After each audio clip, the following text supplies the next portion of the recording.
이제 본격적으로 우리 교회 생명안전망 또 사랑의 네트워크인 사랑방 사역 이제 다음 주부터 본격적으로 시작이 됩니다. 제가 소그룹 사역을 늘 진행할 때마다 절감하고 또 우리 사랑방 리더들에게 강조하는 중요한 원칙 한 가지가 있습니다. 좋은 질문을 하십시오. 그렇게 부탁을 드립니다. 좋은 질문은 그 자체가 힘입니다.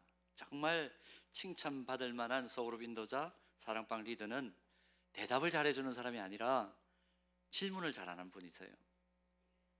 좋은 질문은 사람의 마음은 물론이고 그 사람이 가지고 있는 숨겨진 가능성, 잠재력, 능력들을 활짝 열어주는 아주 중요한 출발점이 됩니다. 놀라운 힘이 있습니다. 실제로 질문 하나 때문에 그 대답을 찾다가 인생이 확확 바뀌는 그런 사람들을 삶 속에서 많이 경험하지 않습니까? 저도 많은 경험이 있습니다. 근데 복음서를 묵상해 보면 예수님만큼 이 질문의 힘과 위력을 정확하게 꿰뚫어 보시고 질문을 많이 사용한 분이 없다 하는 것을 우리가 복음서를 통해서 확인합니다. 지금 이제 마가복음을 펼쳐놓고 있는데요, 기회가 되는 대로 제가 지금 마가복음을 계속해서 묵상해 나가고 있죠. 이 마가복음만 하더라도 한 67개의 상황이 기록되어 있습니다. 그 중에 그 상황 속에서 예수님께서 한 50개의 질문을 하세요. 굉장히 질문이 많은 거죠. 예배 강단용 성경으로 한국교회가 지금 사용하고 있는 우리 개역개정판 성경, 이 성경을 보면 물음표를 표시하지 않았을 뿐이지 예수님께서 3년의 공생의 기간 동안에 대답하기 쉬운 질문에서부터 아주 수수께끼 같은 질문에 이르기까지 제자들에게 전달하고 싶어 하셨던 그 진리를 수많은 질문을 통해서 확인하고 드러내십니다. 그런데 복음서를 보면 예수님만 질문을 하신 게 아닙니다. 예수님을 대적했던 예수님의 대적자들도 아주 공격적이고 파괴적이고 날카로운 질문으로 예수님을 대적하고 넘어뜨리려고 애를 씁니다. 예수님 공생의 3년 기간 동안 사사건건 예수님과 대립했던 사람들 누구입니까? 가시 노릇을 했던 사람 대제사장들도, 또 율법 준수의 목을 걸었던 바리새인들, 그리고 유다 12지파의 대표인 장로들이 계속해서 예수님을 향해서 공격적인 질문을 퍼붓습니다. 흥미로운 것은 이 공격적인 질문에 대해서, 파괴적인 질문에 대해서 예수님께서 대응하는 방식입니다. 예수님께서 때때로는 적답을 하지 않으세요. 물론 적답을 하실 때도 있었지만 적답하지 않으시고 반문을 하십니다. 역질문을 던지세요. 그리고 그들의 질문에 대응을 하시는 장면들이 굉장히 많이 나옵니다. 마가복음 2장을 보면 이런 방식인데요, 예수님께서 가버나움 동네에서 중풍병자를 고치시는 그 사건이 나오죠. 소자야, 네 제사함을 받았느니라, 그 말씀으로 중풍병자를 고치셨습니다. 이 장면을 본 대적자들이 뭐라고 했나요? 마음속에 이런 생각했습니다. 이건 신성모독이야. 하나님 한 분 외에는 누가 감히 죄를 용서할 수 있는가? 이런 마음속의 질문을 가집니다. 이 마음의 질문을 예수님께서 꿰뚫어 보시고 마가복음 2장 9절에서 이렇게 말씀을 합니다.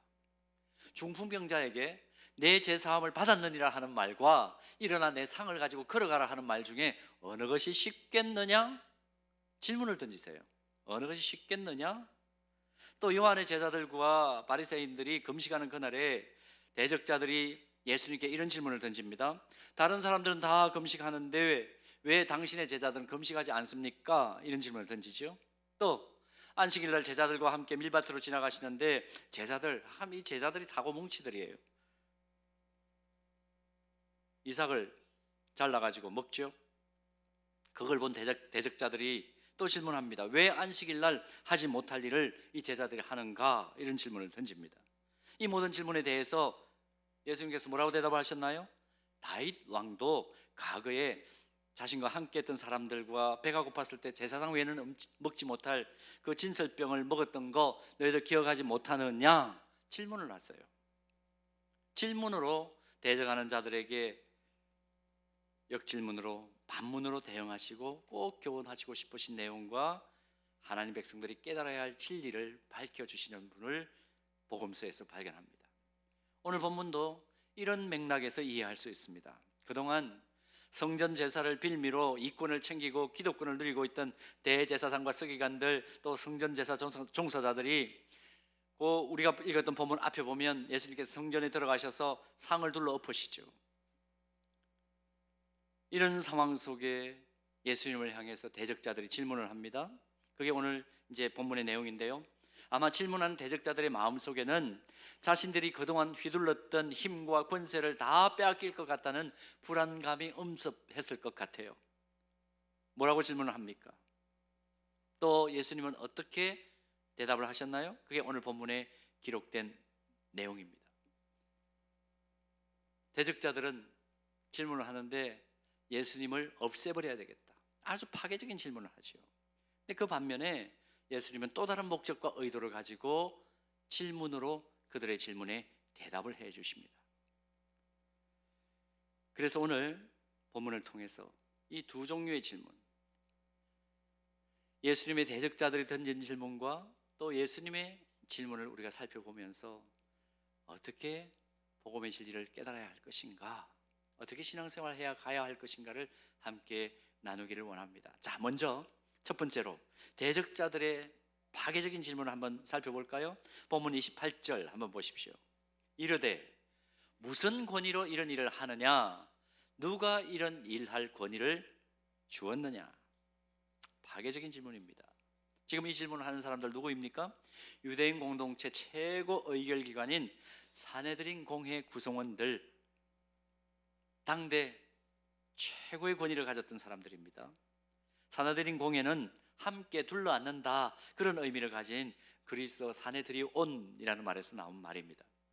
구성원들은 의장 역할을 하는 대제사장 한 사람을 포함해서 모두가 71명이에요. 예수님 당시에 유대 공동체는 로마 속국이었죠. 정치 문제를 그런데 제외하고는 이스라엘의 입법과 사법을 다 관장하는 것이 산헤드린 공의회였습니다. 율법을 해석하면서 종교재판을 주관하고 또 성전의 치안 유지를 위해서 로마 군병들이 파견되어 있는 그런 아주 권위 있는 기관이었습니다. 여기에 소속된 사람들은 당대 최고위층이었던 대제사장, 그리고 서기관, 장로들이었어요. 사형을 집행할 권한만 없었지 유대 공동체 내에서 일어나고 있는 모든 일에 대해서 최종 결정권, 디시전 메이커라고 얘기할 수 있습니다. 이런 사람들이 함께 모여서 여러 가지를 논의하고 결정을 했습니다. 예수님께서 신성모독죄로 붙잡혔을 때 그 신성모독죄로 최종 판결을 하고 십자가에 못 박히도록 빌라도 총독에게 보낸 것도 산헤드린 공회의 결정이었습니다. 구성원들을 말씀드렸습니다. 크게 세 부류로 구성되어 있습니다. 먼저 제사장 계급을 독점했던 제사장 사독의 혈통적인 후손들인 사두개인들이 한 구성원들이었고, 그리고 율법학자들로 통칭되는 바리새인과 서기관들이 또 한 부류였습니다. 그리고 또 각 지파의 대표자들, 12지파 아닙니까? 그 대표자들인 장로들이 그 구성원들이었어요. 모두 71명. 이 공의회는 어떤 사안에 대해서 결정을 내릴 때 만장일치로 결정을 했습니다. 사두개인, 율법학자들, 장로. 자, 이 세 부류의 사람들이 특정한 의제를 가지고 공의회에서 논의를 할 때 분위기가 어땠을까요? 여러분 한번 상상을 해보십시오. 어떤 분위기였을까? 서로 존중과 배려가 있는, 그래서 늘 쉽게 결론을 도출하는 그런 모임이었을까요? 아니면 늘 첨예하게 서로 사사건건 대립하는 날카로운 분위기가 연출됐을까요? 사도행전 23장 6절에서 8절 말씀을 보면 산헤드린 공의회가 모일 때마다 어떤 분위기였는지 알 수 있는 내용이 나옵니다. 보실까요?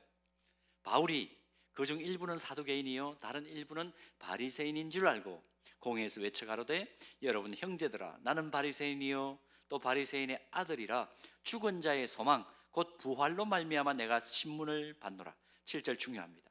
그 말을 한 적 뭐라고 기록되어 있습니까? 바리새인과 사두개인 사이에 뭐가 일어났다고요? 다툼이 일어났습니다. 그리고 무리가 나누어졌습니다. 편을 먹었습니다. 8절 이는 사두개인은 부활도 없고 천사도 없고 영도 없다 하고 바리새인은 다 있다 함이라. 이념적으로 완전히 다른 사람들이에요. 지향하는 신앙 고백이 다른 사람들입니다. 이 사람들이 함께 모여서 유대 공동체에 나아갈 방향을 결정을 하는 겁니다. 어땠을까요? 사도 바울이 복음을 전한다는 이유로 공회 앞에서 신문을 받는 장면이었는데 세 부류의 사람들이 모여가지고 서로 입장을 달리하고 갈등 속에서 날카로운 대립각을 세웁니다. 늘 만나기만 하면 팽팽한 긴장감이 사내들인 공회 안에 있을 겁니다. 그런데 오늘 본문을 보실까요? 오늘 본문을 보면 자신들의 권위를 무너뜨리는 공동의 적 예수 그리스도 앞에서, 요즘 정치권에서 잘 쓰는 말이죠, 원팀이 됩니다. 한 팀이 돼요. 여러분, 이 장면을 보면서 어떤 생각이 드시나요? 평소에 서로 어르렁거리더라도 공동의 적 앞에서는, 이권 앞에서는 쉽게 뭉치는 것이 사람의 속성이로구나. 모든 정치인들이 그렇다, 우리 그렇게 말하기는 어렵지만 지금 4월 총선을 앞두고 우리가 나라를 위해서 기도해야 되잖아요. 정말 하나님 마음에 합한 지도자들이 선출되게 되는 그런 귀한 계기가 되게 하여 주옵소서. 이건 정치적인 발언 아닙니다. 국가 공동체를 섬기는 앞선 정치인들이 지금 보여주는 모습들을 보십시오. 자신들에게 조금이라도 유익이 되면 너무나 쉽게 연대하고 연합합니다. 그리고 목적을 달성하고 나면 또다시 언제 그랬느냐는 듯이 서로 싸우는 자리로 돌아가는 거 우리가 보고 있지 않습니까? 오늘 본문에 기록된 사내들인 공회가 그래요. 자신들의 권위와 위협을 공동으로 받으니까 서로 싸우다가 딱 하나가 됩니다. 기가 막힌 화학 반응을 지금 일으키고 있는 거죠. 그리고 공동의 적이 된 예수님을 향해 질문합니다. 도대체 무슨 권위로, 누구의 권위로 우리가 관리하는 성전의 상과 의자를 둘러엎고 우리의 고유 영역인 이 성전을 강도의 굴레리라고 비난하고 표명하느냐, 그렇게 지금 질문하는 것이죠. 인간이 권력을 향한 의지가 얼마나 강력하냐 하는 것은 여러분들도 잘 알고 우리가 너무 잘 아는 내용입니다. 참 평범한 글인데 공감이 가는 얘기입니다. 미국 제1위 대통령을 지냈던 존 애덤스 같은 사람, 이렇게 말합니다. 남자든 여자든 젊은이든 나이가 들었든 흑인이든 백인이든 부자든 가난한 사람이든 상류층이든 하류층이든 모든 인간은 요람에서부터 무덤에 들어가기까지 우울감, 권력에 대한 열망을 근본적으로 가지고 있다. 평범한 이야기지만 공감할 수밖에 없죠. 아담과 하와 때부터 하나님과 되려고 했던 권력의 의지는 그 후에 이 세상에 태어난 모든 사람들이 그대로 전달되고 있는 것을 보지 않습니까? 그래서 자기보다 조금이라도 힘이 더 있고 자기보다 더 권위를 인정받고 자기보다 더 인기를 얻는 사람이 나타나면 근본적으로 싫어하는 것이 사람의 속성이다. 우리 그걸 보면서 참 안타까워하죠. 사사건건 대리받은 사람들이 도전받는 자신들의 권위 앞에서 원팀이 되어가지고 하나님의 아들, 만왕의 왕이신 예수 그리스도를 알아보지 못하고, 아니 알았음에도 불구하고 의도적으로 무시하고, 오히려 당신이 무슨 권세로 이런 일을 하느냐, 파괴적이고 어리석은 질문을 하는 것 오늘 본문에서 확인합니다. 자, 그런데요, 다른 한편으로 이런 파괴적인 질문을 받으신 예수님께서 그 대답으로 다시 그들에게, 사내들인 공의의 회원들에게 던지는 질문을 한번 보십시오. 두 번째 질문의 유형입니다. 본문 30절. 요한의 세례가 하늘로부터냐 사람으로부터냐 내게 대답하라. 예수님께서 질문을 던지셨습니다. 사내들인 공의의 회원들이 전혀 기대하지 않았던 대답입니다. 역질문. 그런데 예수님의 이 역질문을 받은 사람들 곤란했을까요? 근데 이건 답이 너무나 뻔한 대답이에요. 사실은 이건 굉장히 쉬운 질문이었습니다. 이 질문은 마가복음 1장에 기록된 대로 세례 요한이 사역을 처음 시작할 때 회개하라 천국이 가까웠다 그렇게 외치면서 시작했죠.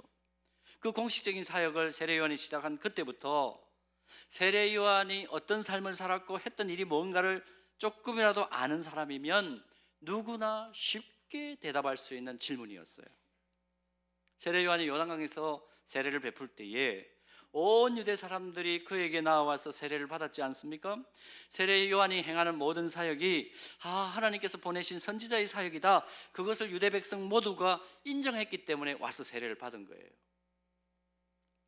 이런 맥락에서 세례 요한이 누구인지를 대부분이 알 수밖에 없었고, 특별히 그 공동체의 가장 최고의 모든 정보들을 가장 빨리 전달받을 수밖에 없었던 사내들인 공의회 회원들로서는 쉽고 단순하게 대답할 수 있는 질문이었습니다. 그런데 하나님이 보내신 선지자로 인정받았던 세례 요한이 로마의 권세자들에게 하루아침에 목이 잘려서 참수를 당하는 어이없는 사건이 벌어지죠. 헤로드 왕에게부터 그런 어이없는 일을 이 사람들이 경험을 했습니다. 그때에 어이없이 세례 요한이 목이 잘릴 때에 침묵하고 방조했던 사람이 누구일까요? 그걸 허용했던 사람이 누구일까요? 알고서도 그냥 가만히 있었던 사람들, 그냥 어떻게 되나 지켜보았던 사람이 누구일까요? 유대인 공동체를 대표하는 사내들인 공회원들, 침묵하고 방조했습니다. 어떤 의미에서는 따지고 놓고 보면 일반 백성들보다도 그 책임이 더욱 무겁고 중하다, 그렇게밖에 볼 수가 없죠. 이 사실도 유대인 백성들은, 대부분의 백성들은 알고 있었습니다. 자, 그래서 예수님께서 던지신 요한의 세례가 하늘로부터냐 사람으로부터냐 이 질문 앞에 만약에 유대인 공회가, 사내들인 공회가 요한의 세례가 하나님으로부터 왔다 그렇게 대답하면 유대인들로부터 무슨 얘기를 들을까요? 무슨 비난을 들을까요? 왜 하나님으로부터 온 선지자가 죽임을 당하도록 당신들은 팔짱 끼고 방관하며 침묵하고 있었습니까? 왜 세례 요한을 따르지 않았습니까? 그 비난에 직면하게 됩니다. 그 반대로 사람에게서 왔다 그렇게 대답하면 어떻게 될까요? 세례 요한을 하나님께서 보낸 선지자라고 믿었던 대부분의 유대인들이 들고 일어났을 겁니다. 우리가 믿는 게 잘못되었다고요? 증명해 보시오. 진퇴양난의 상황에 빠진 것이죠. 그래서 본문 31절 말씀을 보면 예수님의 이 질문 앞에 그들은 어떻게 하나요? 어떤 행동을 취하나요? 어떻게 할까 서로 의논했다, 그렇게 본문은 기록하고 있습니다. 사사건건 대립했던 사람들, 이념이 다른 사람들, 믿는 내용이 달랐던 그 사람들이 예수님의 질문 앞에 의논을 했습니다. 머리를 맞대고. 왜 의논했을까요? 일찍이 세례 요한은 자신의 사역을 시작하면서 마가복음 1장 7절과 8절에서 유대인들에게 예수님에 대해서 이렇게 소개를 했습니다. 보실까요? 그가 전파하여 이르되 나보다 능력 많으신 이가 내 뒤에 오시나니 나는 굽혀 그의 신발끈을 풀기도 감당하지 못하겠노라. 나는 너희에게 물로 세례를 베풀었거니와 그는 너희에게 성령으로 세례를 베푸시리라. 예수님을 세례 요한이 소개를 했어요. 너희들이 고대하던, 유대인들이 고대하던 메시아가 예수야, 이렇게 분명하게 세례 요한은 외쳤고 그 이야기를 유대인들은 들었습니다. 사내들인 공의 회원들이 그 얘기를 전달받지 못했을까요? 아니, 직접 들었던 사람도 있을 거예요. 세례 요한이 베푼 세례를 인정한다면 예수 그리스도를 만물을 창조하시고 다스리시는 오실 메시아로 인정하지 않을 수 없을 터인데, 그런데 이 사람들 이런 정보를 다 알고 있음에도 불구하고, 답을 뻔히 알고 있음에도 불구하고 정직하고 투명하고 단순하게 대답하지 못하고 뭘 했다고요? 의논을 합니다. 의논이라고 좋은 말을 써서 그렇지 뭘 짠 거예요? 야, 이건 대답하기 어렵다. 대답하면 우리도 죽고 우리의 권위도 완전히 사라진다. 모의를 한 거죠. 모략을 짠 거죠. 정답은 뻔히 아는데 답을 말할 수 없는 상황이니까 모략을 짜는 겁니다. 어느 정도의 시간이 걸렸을까? 본문에 기록되지 않았기 때문에 짐작만 할 뿐입니다만은 서로 격론이 오고 가는 가운데 꽤 시간을 허비하지 않았을까 싶어요. 어떻게 대답해야 이 난망한 상황에서 빠져나갈 수 있을까? 궁리하고 궁리를 합니다. 그래서 장고 끝에 악수 둔다고. 뭐라고 대답합니까? 본문을 읽으셨잖아요. 여러분, 본문을 읽을 때 딴 생각하시면 안 됩니다. 화면 좋아졌다고 자꾸 화면만 보고 그러시면 안 됩니다. 뭐라고 답을 이끌어냅니까? 이 어리석은 사람들이 우리가 알지 못하노라. 여러분, 상상이 가세요. 머리 나쁜 사람들 아닙니다. 사리를 분별하지 못하는 어린아이도 아니고요. 당대 최고 지성들이고 최고의 권위를 가진 사람들이 의논을 했습니다. 그들이 한참 동안 그런데 논의를 한 결과 본문 33절에서 내린 결론은 우리가 알지 못하노라. 잘 모르겠다 그 얘기죠. 잘 모르겠다. 대답이 애매하면 우리도 그렇게 대답하지 않아요? 잘 모르겠다. 답은 뻔히 아는데. 지금 자신들 앞에서 질문을 하시는 예수님이 이미 세례 요한이 전파했고 그들이 간절히 기다렸던 메시아라는 것을 빤히 알고서도 자신들이 누리는 기득권을 놓고 싶지가 않아서 애매하고도 비겁한 결론을 내립니다. 이게 사람이에요. 여러분, 성경에서 우리가 계속해서 보는 것은 뭐냐면 타락 이후에 이 타락한 사람들이 어떤 식으로 살아가냐 하는 것이 성경 66권에 빼곡하게 기록된 거 아닙니까? 그 반면에 하나님의 뜻대로 살아가는 사람들은 어떤 복을 받느냐, 그 내용이 성경에 기록된 내용이죠. 알고 있는 정답대로 고백하기만 하면 왜곡되고 비틀린 모든 질서가 온전하게 회복되고 그들이 가지고 있었던 죄의 문제까지 해결되고 구원받고 영생의 자리까지 나아갈 수 있을 텐데 절호의 기회를 어떻게 합니까? 발로 차버리는 거예요. 아이고, 대제사장들 참 어리석다.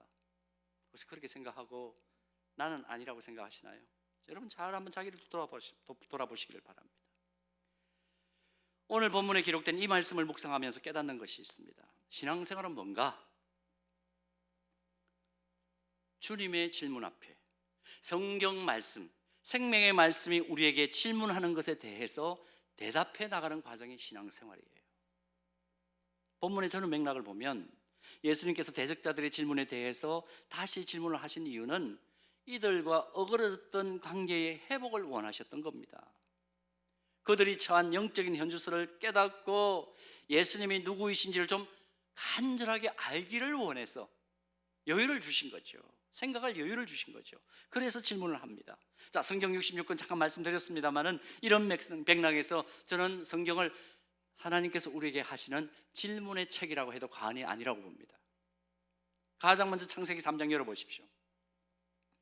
하나님께서 인류 타락의 주범인 아담과 하와를 향해서 질문하십니다. 아담, 네가 어디 있느냐? 이 질문은 어떤 의도일까요? 아담, 너 죄 지었지?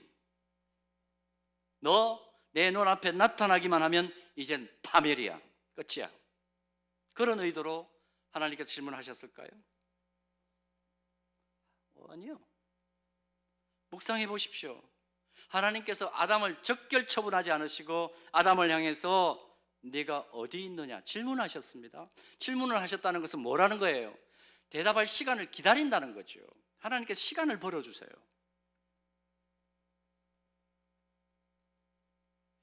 내가 사랑하는 네가 왜 이런 어려운 형편에 빠졌니? 그런 의도를 가지고 아담을 향해 질문한 거죠. 하와에게 또 질문하십니다. 네가 어찌하여 이렇게 하였느냐? 이렇게 물으신 것은 하와, 너 내가 금지한 것 어겼으니까 앞으로 너와 나는 관계 끝이다. 그 의도로 이 질문을 하셨을까요? 아니요. 이 질문은 너의 그 잘못된 행동 때문에 내 마음이 너무너무 아프다. 어떻게 회복하면 좋을까? 그 질문을 하시는 거죠. 잘못을 저지르고 나가버린 자녀를 찾아 나선 부모님의 심정을 우리가 압니다. 경험하신 분들도 이 자리에 있으실 거예요. 하나님께서 사탄의 도구가 된 뱀을 향해서는 아무 질문도 안 해야 하세요. 너 왜 그랬느냐는 추궁도 없습니다. 그냥 저주만 내리세요. 그러나 하나님의 형상을 닮은 특별한 피조물인 사람들에게는 질문하세요. 창세기 3장에 기록된 하나님의 이 위대한 질문 이후에 요한계시록에 이르기까지 성경을 계속 읽어나가다 보면 성경은 계속 말씀 읽는 독자들로 하여금 하나님의 자비와 사랑에 기초한 질문이 꼬리에 꼬리를 물고 일어나고 있구나, 이어지고 있구나, 이것은 나를 향한 질문인데 나는 어떻게 응답할까? 그게 신앙생활이에요. 저 역시 목회자이기 이전에 한 사람의 그리스도인으로서 신앙생활을 해나가는 가운데 영안이 조금씩 더 열리고 경건과 영성의 깊이를 더해가려고 나름대로 몸부림치면서 신앙생활이 과연 뭔가 그 생각을 할 때에 하나님께서 물으시는 그 질문 앞에 얼마나 내가 솔직하고 빠르고 순수하고 투명하게 대답하느냐, 이것이 나로 하여금 영성의 깊이를 더하는 것이로구나, 그걸 깨닫습니다. 어떤 질문일까요? 어떤 질문일까요? 생각해 보세요. 여러분, 말씀을 읽을 때 하나님께서 어떤 질문을 하시던가요? 너희는 나를 누구라 하느냐? 그 질문 앞에 우리를 세워봅니다. 내가 누구를 보내며 누가 나를 위해서 갈까? 그 질문 앞에 저를 세웁니다. 네가 나를 사랑하느냐? 부드럽지만 대답하지 않을 수 없는 그 질문 앞에 우리 자신을 세워봅니다. 누가 강도 만난 자의 이웃이 되겠느냐? 그 질문 앞에 우리를 세워봅니다. 하나님께서 우리를 더 깊이 있는 경건한 삶으로 인도하기 위해서, 거룩의 삶으로 인도하기 위해서 선택하시는 방법이 바로 질문하시는 방법이로구나. 말씀을 펼쳐 읽을 때마다 깨닫는 거죠. 깊이 있는 신앙은요, 수많은 질문을 하나님 앞에 쏟아내고 하나님 빨리 대답하세요. 왜 이거 대답 안 하세요? 하나님 세상 떠나셨나요? 그렇게 하나님을 윽박지르는 게 신앙생활 아니에요. 하나님께서 우리에게 주신 그 질문들 앞에 정직하고 겸손하고 투명하고 단순하게 즉각적으로 대답하기 시작하는 그 순간 우리 인생의 해답이 우리의 마음에 주님 감동하심이 우리의 손과 발이 구체적으로 주님의 손과 발이 되는 놀라운 역사를 경험하게 되는 겁니다. 사랑하는 여러분, 오늘 하나님이 우리에게 물으시는 질문, 주님이 그 대적자들에게 또다시 여유를 가지도록 하기 위하여 던지신 그 질문, 그 질문 앞에 우리를 한번 세워보시기를 바랍니다. 성경은 우리에게 질문합니다. 네가 나를 사랑하느냐? 그 주님의 질문 앞에 주님, 그렇습니다. 전심으로 전인격적으로 제가 주님 사랑합니다. 주님 사랑하기 때문에 내가 주님 좋아하시는 생각만 하고 주님 원하시는 행동만 하고 힘들고 때로는 도망가고 싶지만 주님 걸어가신 십자가의 길 저도 걸어가겠습니다. 단순하고 간명하고 투명하게 솔직하게 대답하면 그때는 하나님께서 응답하시는 답이 분명히 보일 겁니다. 이미 하나님께서 물으시는 그 질문 앞에 나를 세워놓고도 여전히 잘 모르겠는데요, 그 대답으로 있는 이상 우리의 신앙생활은 계속해서 불투명할 것입니다. 그러나 누가 강도 만난 자의 이웃이 되겠느냐? 이 질문 앞에 주님 제가 하겠습니다. 누가 나를 대신해서 가겠느냐? 주님 제가 가겠습니다. 우리 공동체가 하겠습니다. 우리 서연교회가 하겠습니다. 단순하고 정직하게 대답하면 우리가 걸어가야 할 그 길은 뚜렷하고 선명하게 보일 것이 틀림없습니다. 여러분, 지난주 화면과 이번 주 화면이 다르죠? 희미하게 고백했던 것들이 이제 선명한 화면 앞에 우리가 있는 것처럼 선명한 대답으로 하나님의 질문 앞에 늘 응답하는 저와 여러분 되어서 하나님의 영광이 나의 삶을 통해 더 크게 드러나고 십자가 복음의 능력이 더 선명하게 내 삶을 통해서 드러나 보이는 그런 은혜가 있기를 주님의 이름으로 축원합니다.